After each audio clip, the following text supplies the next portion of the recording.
Ito ang aking pangako, pag-ibig na di maglalaho.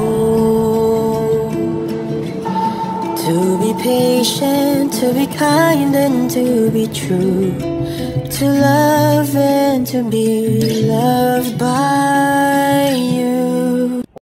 Chika Minute! Kapag may umaway daw kay Bel Mariano, dedepensahan ni Manay Lolet. Ayon nga sa online interview, hindi pa daw kilala ng showbiz personality na si Lolet Soles. Itong young actress na si Bel Mariano, sa madaling salita, hindi nila kilala ang isa't isa, pero nagpapadala na raw itong dalaga ng regalo kay Lolet.